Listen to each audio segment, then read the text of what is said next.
Bonjour à toutes et bonjour à tous. Aujourd'hui, nous allons parler d'une bactérie qui porte le joli nom de Thiomargarita magnifica, un nom qui plus est magnifique. Mais avant de vous parler plus précisément de cette bactérie, remettons les choses dans leur contexte. Qu'est-ce qu'une bactérie ? Une bactérie est un organisme fascinant, ni animal ni végétal.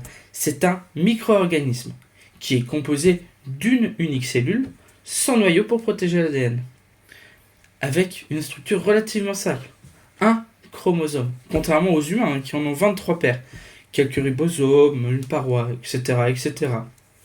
Et invisible à l'œil nu. Mais pas que. Et oui, Thiomargarita magnifica, elle, est visible à l'œil nu. Contrairement aux bactéries connues, qui ont une taille de quelques microns, elle mesure presque 1 cm et peut même approcher les 2 cm. C'est une titobactérie, pas sûr de celle-là. Et cela ne s'arrête pas seulement à la taille de la bactérie. En général, quand on parle de bactéries, on pense très souvent à E. coli, la bactérie favorite des chercheurs, la plus utilisée, la plus connue, etc. etc. Alors, comparons nos deux chères bactéries, Thiomargarita magnifica versus Escherichia coli. Je vois déjà l'affiche. Déjà, la taille, comme on le disait, Thiomargarita magnifica, c'est 9000 micromètres. Ça fait 9 mm, quasiment 1 cm.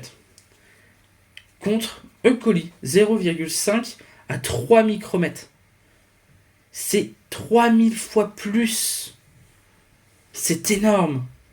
Il y a aussi le génome, la taille de l'ADN de la bactérie.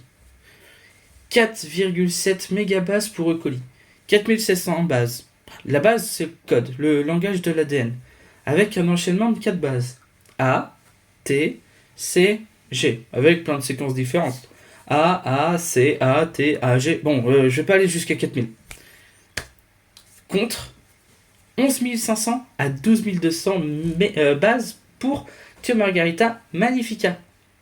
C'est autant qu'une levure que vous connaissez bien, la levure du boulanger. Sans parler de sa forme. Un spaghetti. Bon, alors ça c'est quand on regarde au microscope, hein, alors que E. coli, c'est des tout petits bâtonnets, plein de poils en plus. Et en plus de ça, Thiomargarita possède une quantité astronomique de copies de son ADN. 37 000 copies par millimètre. Pour les plus grandes Thiomargarita magnifica, ça fait 740 000 copies de son ADN. D'ailleurs, ces copies sont conservées dans des pépins. C'est comme ça que les chercheurs les appellent. Ils sont situés en fait tout le long de la bactérie, entre la vacuole et la membrane de la bactérie. Vraiment sur le côté des bactéries. Et d'ailleurs, les chercheurs ont émis une hypothèse. L'hypothèse que le rôle que pourraient avoir ces pépins, faire des bébés, enfin des cellules filles. Pour en être sûr, il faut continuer la recherche.